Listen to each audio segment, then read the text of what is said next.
Soy una persona muy escéptica, o al menos lo era hasta hace unos años. Cuando me mudé por primera vez solo a un pequeño departamento en Santiago, no era un lugar lujoso ni mucho menos, pero tenía lo justo para mí. Una cama, una cocina funcional, una pequeña mesa de trabajo y un baño, con lo básico. Lo que más me gustaba era el silencio del barrio. Eso pensé al principio. El edificio tenía sus años. Era de esos construidos a fines de los 70, con paredes delgadas y pasillos largos, donde el eco de una conversación podía rebotar por minutos. El departamento estaba en el tercer piso y aunque me lo entregaron en buen estado, siempre tuve la sensación de que había algo fuera de lugar, como si el tiempo no pasara igual dentro de esas paredes. Todo comenzó una noche de invierno. Era jueves. Lo recuerdo bien porque había llegado tarde de una reunión de trabajo. Estaba agotado. Quería calentar algo rápido y meterme en la cama, mientras esperaba que el microondas terminara de calentar una sopa instantánea. Me senté en la mesa con mi celular y fue entonces cuando escuché el primer sonido. Un leve susurro proveniente de la pared que compartía con el departamento de al lado.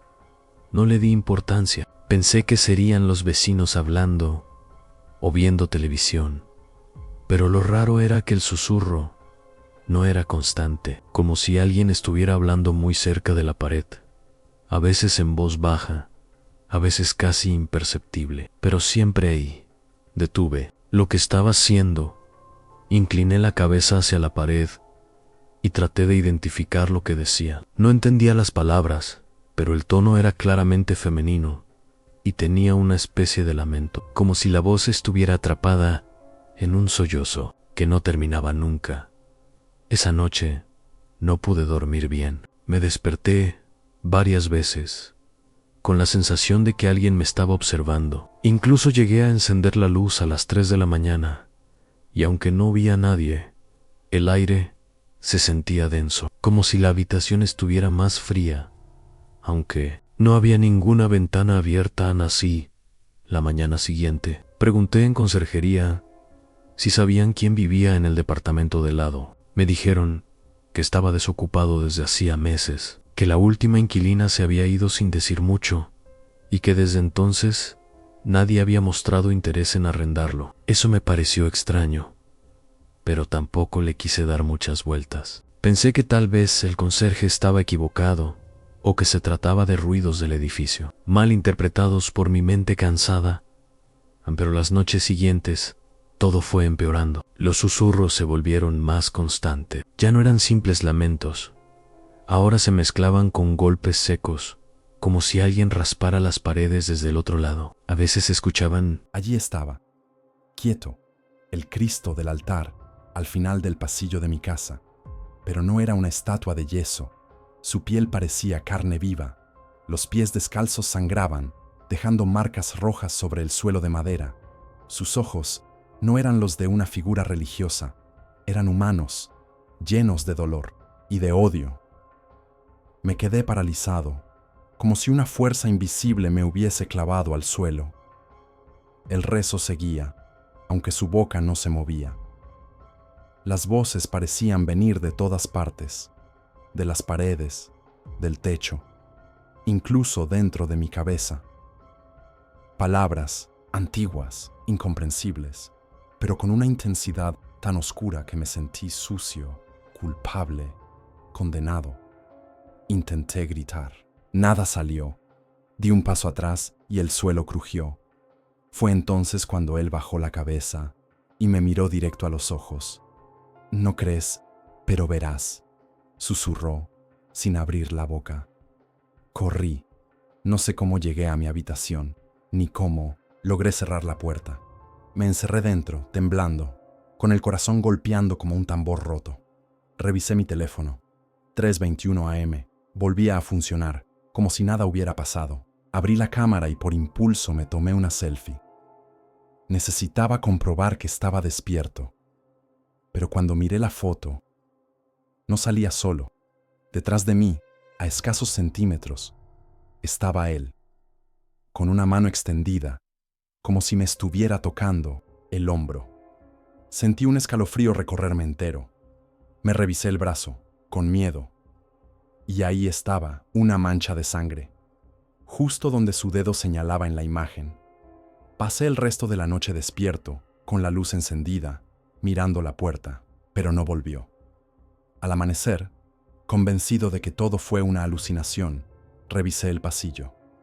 No había huellas, ni sangre, nada, hasta que vi el crucifijo que colgaba en la pared del pasillo desde que era niño. Estaba al revés, y sobre la madera, grabadas con algo afilado, había 3 palabras: Él ya viene.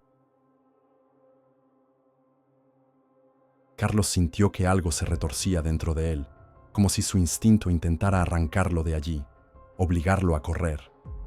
Pero sus piernas no respondían. Los ojos seguían ahí, clavados en él desde las sombras. Pero ninguno parpadeaba, ninguno se movía. Entonces, un sonido seco, como un hueso quebrándose, rompió el silencio. Provenía del suelo. Frente a la antigua cripta, las baldosas comenzaron a resquebrajarse lentamente, revelando una abertura oculta. No era parte del cementerio original. Aquello había sido sellado con concreto moderno, y alguien o algo lo estaba rompiendo desde dentro. Carlos dio un paso atrás, pero la niebla ahora era tan espesa que apenas veía sus propias manos. De pronto, una figura cruzó corriendo por su lado derecho. Era pequeña, encorvada, y no tenía rostro. Solo una hendidura negra donde deberían estar sus ojos. «Devuélvelo», susurró la figura sin mover la boca. «Devuélvelo antes de la tercera noche». Carlos gritó. No sabía a quién ni por qué. Nadie lo escucharía. Nadie debería estar ahí. Reuniendo todo el valor que le quedaba, se acercó al hueco recién abierto en el suelo. Dentro, una escalera de piedra descendía hacia una cámara subterránea. El aire que salía de allí era más frío que el exterior, pero no olía a tierra. Olía a formol, a madera podrida y a algo más. Algo que solo había olido una vez en su vida. El hedor de un cuerpo mal enterrado. A pesar del terror, algo lo empujaba a bajar. Tal vez una necesidad de respuestas. Tal vez una fuerza ajena. Descendió. 1, 2, 3 escalones, hasta que sus pies tocaron una losa. Encendió su linterna. La cámara estaba llena de objetos antiguos, velones apagados, fotografías rotas, ataúdes abiertos y en el centro, un altar con una caja de hierro oxidado. La caja vibraba, como si algo dentro estuviera golpeando las paredes metálicas. Carlos se acercó. La caja estaba asegurada con 3 cadenas gruesas, pero una ya estaba rota. Junto a ella, un libro. Viejo, cubierto de cenizas y con letras que parecían moverse al mirarlas. No hablaban de entierros, hablaban de rituales, de invocaciones, de los que no deben ser recordados. Y entonces, sin previo aviso, la caja se abrió sola. Hugo logró salir del sótano jadeando, tropezando con sillas volcadas y camillas vacías que parecían haber sido arrastradas sin rumbo por los pasillos. Pero el hospital no era el mismo. Algo había cambiado.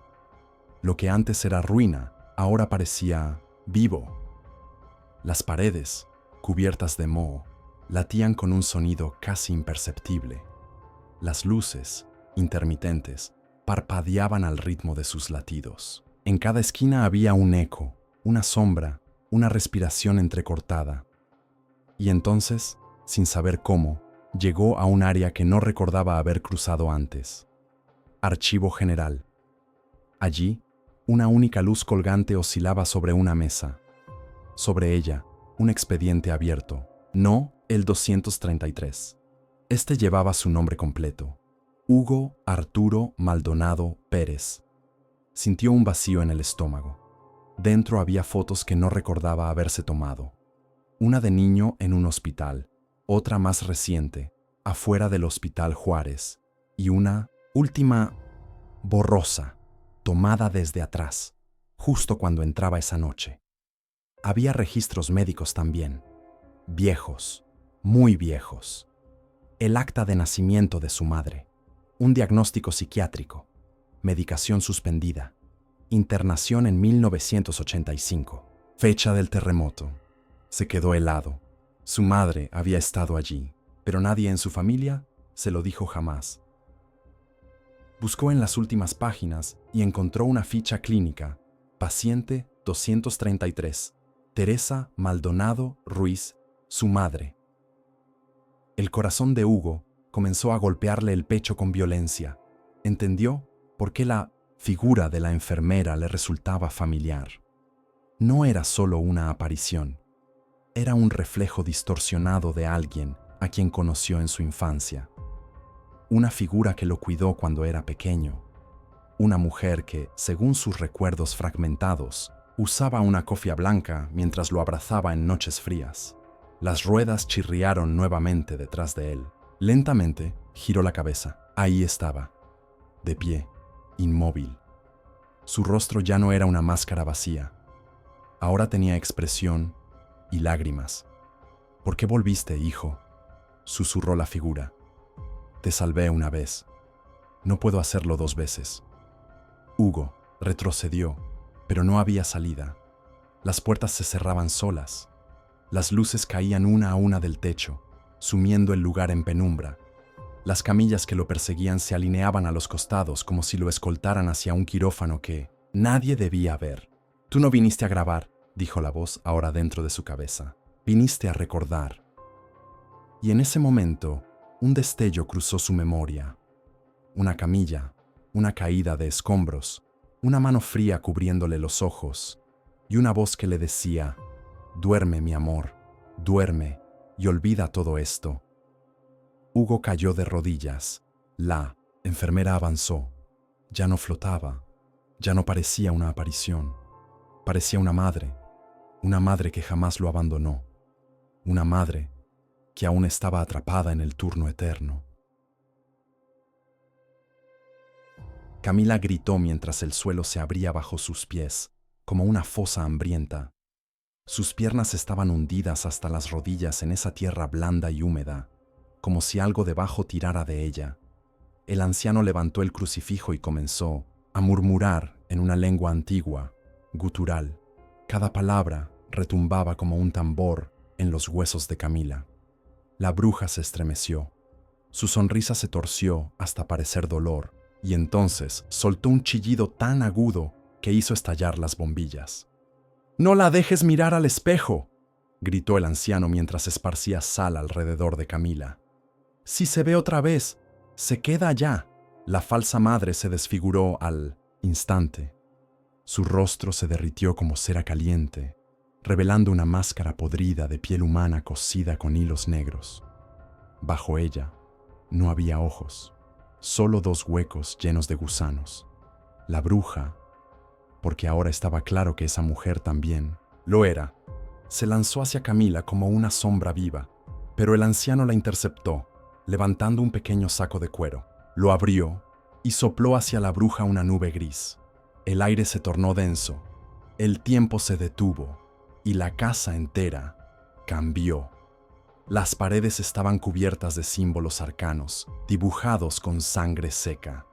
De los marcos colgaban muñecos de trapo, con ojos humanos cosidos a sus rostros. Y desde el pasillo se escuchaba el llanto de un bebé, mezclado con una risa que no era de este mundo. Camila miró a su alrededor. Todo lo que conocía ya no existía. La bruja del closet se había multiplicado. Ahora había 3, cada una con una cara distinta de Camila, una niña, una anciana y una embarazada, todas muertas. «Estás atrapada entre los umbrales», le dijo el anciano. «Esta casa es una grieta, una que se abre cuando alguien vive aquí, con dolor». Camila tembló. Sintió que la verdad se le metía en los huesos. Su padre no había muerto en un accidente, como le dijeron. Lo habían sacrificado y ahora le tocaba a ella.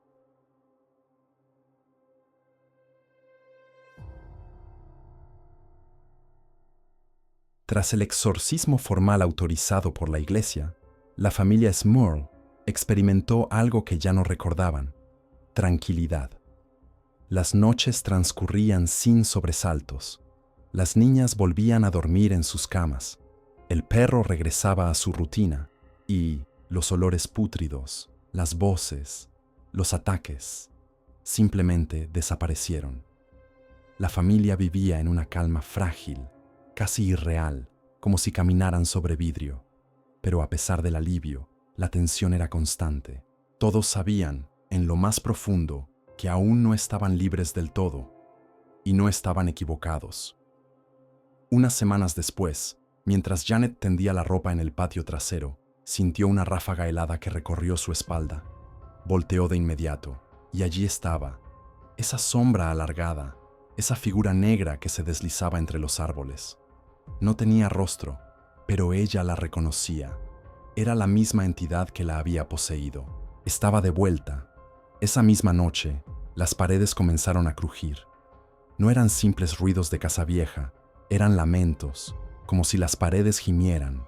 Las luces parpadeaban, el teléfono sonaba a las 13:00 am sin que nadie hablara al contestar. Los espejos se empañaban por sí solos, y en ellos comenzaban a aparecer mensajes, frases cortas, escritas al revés, como si alguien las hubiera dibujado con los dedos desde el otro lado.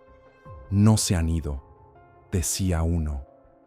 El demonio no había sido expulsado, solo se había replegado. Había esperado a que la familia bajara la guardia, y lo había logrado. Jack comenzó a sufrir parálisis del sueño varias veces por semana. Durante esos episodios, veía a una figura sentada en su pecho.